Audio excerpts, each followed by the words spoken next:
Hello friends, இன்றைக்கி நம்ம பார்க்க போகிறது ஜப்பனி அனிமி சீரீஸான the classroom of the elite season 1 episode 9 தான் இன்னைக்குள்ள வீடியோவில் பார்க்க போகிறோம். இதுக்கப்புறம் வரப்போகிற எபிசோட்ஸ் எல்லாமே உங்களுக்கு குழப்பமாகவும் ரொம்பவும் இன்ட்ரெஸ்டிங்காகவும் போக ஆரம்பிக்கும். இனிமேல் வரப்போகிற எபிசோட்ஸ் எல்லாத்தையுமே நீங்கள் ரொம்பவும் கேர்ஃபுல்லாக வாட்ச் பண்ணணும். ஏன்னா ஒரு சின்ன சீனில் கூட நிறைய இன்ஃபர்மேஷன் அடங்கியிருக்கும். ஸோ கேர்ஃபுல்லாக வாட்ச் பண்ணிங்கன்னா தான் உங்களுக்கு கதை புரியும். சரி வாங்க நம்ம இன்னைக்குள்ள கதைக்குள்ளே போகலாம். இன்றைக்கி நம்ம பார்க்க போகிறது the classroom of the elite season 1 episode 9.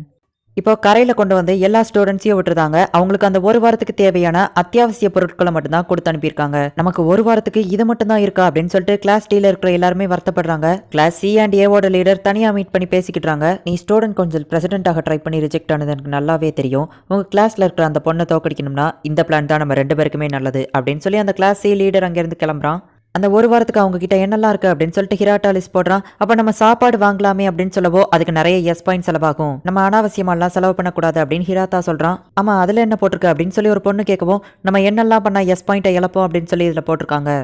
யாராச்சும் உடம்பு சரியில்லைன்னு சொல்லி உங்க டீம்ல இருந்து வெளியே போனா உங்களுக்கு பாயிண்ட்ஸ் போகும். இந்த ஃபாரஸ்ட்டை பொல்யூஷன் பண்ணக்கூடாது, மற்ற டீம் கிட்ட இருந்து திருடுனா உங்களுக்கு பாயிண்ட்ஸ் போகும் அப்படின்னு சொல்லி அதுல போட்டிருக்கு. இந்த வாட்சையோ கலட்டக்கூடாதுன்னு சொல்லியிருக்காங்க. இதுல ஜிபிஎஸ் ட்ராக்கிங் டிவைஸ் இருக்குன்னு நினைக்கிறேன் அப்படின்னு நம்ம ஹீரோ சொல்றான். கேர்ள்ஸ் வந்துட்டு எங்களுக்கு மாடர்ன் ரெஸ்ட் ரூம் வாங்குவோம் அப்படின்னு சொல்றாங்க. ஆனா அதுல ஒரு பையன் இல்ல வேணாம் அதுக்கு காசு செலவாகும் அப்படின்னு சொல்றான். இந்த பேசிக் டாய்லெட் எல்லாம் சில கேர்ள்ஸ் எல்லாம் யூஸ் பண்ண முடியாது அப்படின்னு சொல்லவும் நம்ம தேவையில்லாம எஸ் பாயிண்ட் செலவழிக்க வேணாம் அப்படின்னு ஈகே சொல்லவும் ஹே இதுல அவங்க டாய்லெட்டும் தரதா சொல்லியிருக்காங்க அப்படின்னு ஒரு பையன் சொன்ன உடனே நம்ம இதை வாங்கலான்னு கேர்ள்ஸ் சொல்றாங்க. அதை எப்படி கேர்ள்ஸ் நீங்க மட்டும் டிசைட் பண்ணுவீங்க? இது நம்ம மொத்த கிளாஸோட பாயிண்ட்ஸும் சேர்த்து தானே நம்ம ஒரு ஓட்டிங் லிஸ்ட் எடுக்கலாம் அப்படின்னு சொல்லிட்டு அந்த பையன் சொல்றான். இப்படியே போனா நல்லதுக்கு இல்லை அப்படின்னு நம்ம ஹீரோயின் நினைக்கிறா. இப்போ எல்லாருமே காட்டுக்குள்ளே போக ஆரம்பிக்கிறாங்க. சூடோ யாமாவுச்சி ஈகே இவங்க 3 பேர் தனியாக போயிட்டு இவங்க எங்கே தங்கலாம் அப்படின்னு சொல்லி இடம் தேடுறதுக்காக போயிருக்காங்க. ஹே அயனகோஜி நீ சொன்னது கரெக்ட் தான். நம்ம ஸ்கூல் ஸ்டடீஸில் மட்டும் கான்சென்ட்ரேட் பண்ணல, நம்மளோட சோசியலைஸ் பர்சனாலிட்டிலையும் கான்சென்ட்ரேட் பண்ணுறாங்க. ஆனால் எனக்கு இந்த மாதிரி விஷயங்கள்லாம் எக்ஸ்பீரியன்ஸே கிடையாது. படிப்பு ஒன்று தான் முக்கியம் நான் நினச்சிட்டு இருந்தேன். ஆனால் அது தப்புன்னு இப்போ தான் எனக்கு புரியுது அப்படின்னு ஹீரோயின் சொல்லவும் உனக்கு ஏதோ பிரச்சனை இல்லையே அப்படின்னு நம்ம ஹீரோ கேட்குறான். கிளாஸ் ஏ அண்ட் பியோ இடத்த தான் தேடிட்டு இருக்காங்க, நம்ம அதை பண்றதுல தப்பு இல்லை அப்படின்னு ஹீரோயின் சொல்றா. இப்போ இவங்க எல்லாருமே ஒரு இடத்துல ரெஸ்ட் எடுக்கிறாங்க. பேசிக் டாய்லெட் மட்டும் பத்தாது அப்படின்னு சொல்லி ஹிராட்டா சொல்லவும் ஆனா நம்ம எஸ் பாயிண்ட்ஸை வேஸ்ட் பண்ணக்கூடாது அப்படின்னு அந்த கூட இருக்கிறவன் சொல்றான். யோசிச்சு பாரு, ஹைஜீனா இல்லை அப்படின்னா ஏதாச்சும் வியாதி வர வாய்ப்பு இருக்கு. அது போக கேர்ள்ஸுக்கு கம்ஃபர்டபுளா இல்லை அப்படின்னா அதனாலேயே நமக்குள்ள பிரச்சனை தான் வர வாய்ப்பு இருக்கு அப்படின்னு ஹிராத்தா சொல்லிட்டு ஹே கைஸ் நம்மள போயிட்டு இடத்த தேடுவோமா, என்ன சொல்றீங்க, யாரெல்லாம் என் கூட வரீங்க அப்படின்னு அவன் கேட்கவும் சில பேர் கை தூக்குறாங்க. குஷேடா கை தூக்கினோடனே நிறைய பேர் கை தூக்குறாங்க. நம்ம ஹீரோவும் கை தூக்கினோடனே சாகுராவும் வாரேன் அப்படின்னு சொல்றா. இப்போ எல்லாருமே 3 பேரா பிரிஞ்சு போய் இடத்த தேடுறதுக்காக போறாங்க. அதுல அந்த கெஞ்சிங்கிற அந்த ஹேண்ட்ஸம்னு நினைச்சிட்டு இருக்கவன் மரத்துக்கு மரத்தாவி செம ஃபாஸ்டா போய்கிட்டு இருக்கான். நம்ம ஹீரோ கெஞ்சி அப்புறமா சாக்குரா இவங்க 3 பேரும் சேர்ந்து தான் ஒரு இடத்த தேடி டீமா போய்கிட்டு இருக்காங்க. அவனோட அத்லெட்டிக் ஸ்கில்ல பாராட்டியே ஆகணும் அப்படின்னு நம்ம ஹீரோ சொல்றான். என்ன பத்தி கவலைப்படாத, நான் ஃபாஸ்டா வந்துருவேன் அப்படின்னு சாக்குரா சொல்றா. ஆனா அவளால ஓட முடியல. கெஞ்சி கொஞ்சம் ஸ்லோவா போ அப்படின்னு நம்ம ஹீரோ சொல்லவும் என்ன பத்தி நீங்க கவலையே படாதீங்க, சூரியன் இருக்கிற வரைக்கும் நான் தொலைஞ்சே போக மாட்டேன். ஆனா இருட்டிடுச்சுன்னா இந்த காட்டுக்குள்ள யார் வேணா தொலைஞ்சு போலாம், அதுக்குள்ள நான் இந்த மொத்த இடத்தையும் பத்தி தெரிஞ்சு வச்சுக்கிடணும் அப்படின்னு சொல்லிட்டு கெஞ்சி அங்க இருந்து ஃபாஸ்டா போயிருந்தான். நம்ம அவனை தொலைச்சிட்டோம்னு நினைக்கிறேன் அப்படின்னு சொல்லி நம்ம ஹீரோ சொல்றான். இப்ப நம்ம ஹீரோவும் சாக்குராவும் தான் தனியா நிக்கிறாங்க. இந்த கேவும் அந்த இடம் மாதிரி தான் தெரியுது அப்படின்னு சொல்லி சாக்குரா சொல்றா. ஆக்சுவலி உங்க டீச்சர் என்ன சொல்லியிருப்பாங்க அப்படின்னா இந்த காட்டுக்குள்ள நீங்க தங்குறதுக்கு நிறைய இடங்கள் ஒதுக்கப்பட்டிருக்கு. அதுல ஒரு இடத்த நீங்க செலக்ட் பண்ணதுக்கு அப்புறமா உங்களுக்கு போனஸ் பாயிண்ட் கொடுக்கப்படும். ஆனா அதை நீங்க இந்த டெஸ்ட் டைம்ல யூஸ் பண்ண முடியாது. உங்க லீடர் யாரோ அவங்க ஒருத்தங்களுக்கு மட்டும் தான் அந்த கீ கார்டு கொடுப்போம். அவங்களால மட்டும் தான் நீங்க எந்த இடத்துல தங்க போறீங்களோ அதை அஃபிஷியலா கன்ஃபார்ம் பண்ண முடியும். முக்கியமான ஒரு காரணம் இல்லாம உங்களோட லீடரை உங்களால சேஞ்ச் பண்ண முடியாது. எக்ஸாமோட கடைசி நாள்ல மத்த டீமோட லீடரை நீங்க கரெக்டா சொன்னீங்க, அதாவது ஒரு டீமோட லீடரை நீங்க கரெக்டா கண்டுபிடிச்சிட்டீங்க அப்படின்னா 50 பாயிண்ட்ஸ் கிடைக்கும். இதே தப்பா சொன்னீங்க அப்படின்னா -50 பாயிண்ட்ஸ். அதே நேரத்துல உங்க டீம் லீடர் யாருங்கிறதையும் மத்தவங்களுக்கு தெரியாம பாத்துக்கோங்க அப்படின்னு டீச்சர் சொல்றாங்க.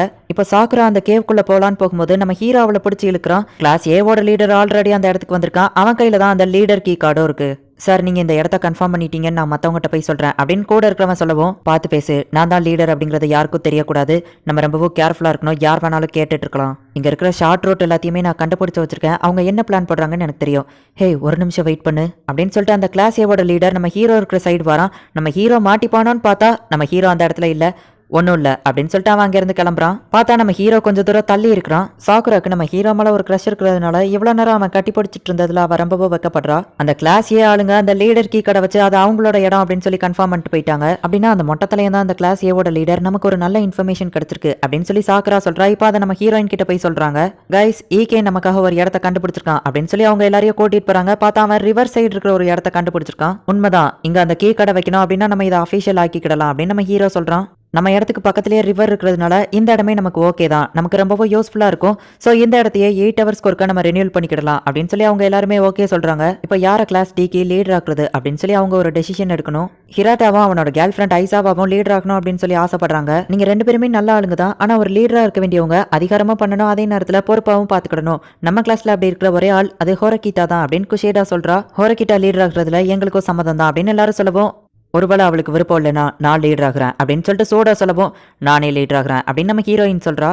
இப்போ கிளாஸ் டேக்கு நம்ம ஹீரோயினை லீடர் ஆக்கிட்டாங்க. அந்த கீ கார்டை வச்சு அந்த இடத்தையும் அவங்களுக்கு அஃபிஷியல் ஆக்கிக்கிட்டாங்க. இந்த ரிவர் தண்ணி ரொம்பவும் சூப்பரா இருக்கு அப்படின்னு சொல்லி ஈகே சொல்லவும், ஆனா இதுல பாக்டீரியா கலந்துருக்க வாய்ப்பு இருக்கு, நாங்க இதெல்லாம் குடிக்க மாட்டோம் அப்படின்னு சொல்லி எல்லாரும் போயிருந்தாங்க. அப்ப நம்ம ஹீரோ அந்த இடத்துக்கு வந்து இதெல்லாம் பத்தி நல்லாவே தெரிஞ்சு வச்சிருக்கே அப்படின்னு கேட்கவும், நான் என் ஃபேமிலி கூட வாரம் வாரம் இந்த மாதிரி கேம்பிங் போவேன், தண்ணியை பார்த்தாலே அது சுத்தமானதா இல்லையான்னு எனக்கு தெரிஞ்சிடும் அப்படின்னு அவன் சொல்றான். ஹே அயன கோச்சி, எரிக்கிறதுக்கு கட்டை எடுத்துட்டு வரியா, தனியா போகாத, யாரையாச்சும் கூட்டிட்டு போ அப்படின்னு சொல்லி ஹிராட்டா சொல்றான். அவன் கிளாஸ்ல பாப்புலர் ஆனவன், அவன் கூட நிறைய பேர் இருக்காங்க, ஆனா அவன் எதுக்காக உன்கிட்ட கேட்கறான், நான் வரல நீயே போயிட்டு வா அப்படின்னு சொல்லி நம்ம ஹீரோயின் போயிருந்தா.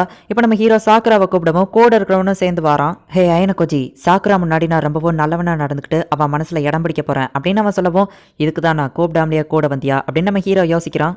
சாக்குரா, உன்ன மாதிரி அழகான பெண்கள்லாம் நிறைய வெயிட்டை தூக்கக்கூடாது, வேணா அந்த கட்டையை ஏன் கிட்ட கொண்டா அப்படின்னு அவன் கேட்கவும், பரவாயில்ல இருக்கட்டும் சாக்குரா சொல்றா. கிளாஸ் சீல இருக்கிற ஒரு பொண்ணு அடிபட்டு கிடக்குவோம், ஐயோ என்னாச்சு அப்படின்னு சொல்லி அவன் நல்லவன் மாதிரி போகவும் நம்ம ஹீரோ தடுத்துட்டு சரிப்போ அப்படின்னு விட்டுருதான். நீ கிளாஸ் சிஏ சேர்ந்த பொண்ணு தானே, உன் ஃப்ரெண்ட்ஸ் தான் இப்படி பண்ணாங்களா அப்படின்னு அவன் கேட்கவும், உங்களோட ஹெல்ப் எனக்கு தேவையில்லை, நீங்க கிளம்புங்க அப்படின்னு அவ சொல்றா. நீ என்ன பேசுற, உதவி தேவைப்படுற ஒரு பொண்ணை என்னால எப்படி விட்டுட்டு போக முடியும் அப்படின்னு சொல்லிட்டு சாக்குராக்காக அவன் நல்லவன் மாதிரி பேசுறான். உங்களுக்கு புரியலையா, நான் கிளாஸ் சிஏ சேர்ந்த பொண்ணு உங்களோட எதிரி டீம் அப்படின்னு அவ சொல்றா. ஆனா இப்ப அந்த கிளாஸ் சிஏ சேர்ந்த பொண்ணையும் இவங்க டீமுக்கு கூட்டிட்டு வந்து வச்சிருக்காங்க. இப்ப ஈகே வந்துட்டாங்க, எப்படி கேம்ப் ஃபயரை உருவாக்கணும் அப்படின்னு சொல்லி எல்லாருக்கும் கத்து கொடுக்குறான். குஷேடாவும் மற்ற பொண்ணுங்களும் சாப்பிட்றதுக்காக நிறைய பழத்தை பறிச்சுட்டு வந்து வச்சிருக்காங்க. ஆனா அது என்ன பழம் அப்படிங்கறது அவங்களுக்கு தெரியல. ஈகே வந்துட்டு எல்லா பழத்தையும் கரெக்டா சொல்றான். நீ நிறைய விஷயங்கள் தெரிஞ்சு வச்சிருக்க அப்படின்னு சொல்லிட்டு எல்லாருமே ஈகேவை பாராட்டுறாங்க. ஐசாவா, நான் காலையில் அப்படி பேசினதுக்கு என்ன மன்னிச்சிரு, என் ஃபேமிலி கூட நான் ஃபர்ஸ்ட் டைமாக கேம்பிங் வந்தப்போ பாத்ரூம்க்கு எவ்வளோ கஷ்டப்பட்டிருக்கேன்னு எனக்கு தெரியும் அப்படின்னு நம்ம சொல்லவும், பரவாயில்ல இவன் டக்குன்னு சாரி கேட்டுட்டான், என்ன விடவும் நல்லவனா இருக்கான் அப்படின்னு நம்ம ஹீரோ நினைக்கிறான். எஸ் பாயிண்ட் செலவாயிடக்கூடாதுன்னு தான் நான் அப்படி பேசினேன், என்ன மன்னிச்சிருங்க அப்படின்னு சொல்லி ஈகே சொல்லவும், கைஸ் அதுக்கு என்கிட்ட ஒரு பிளான் இருக்கு அப்படின்னு சொல்லிட்டு ஹிராத்தா சொல்றான்.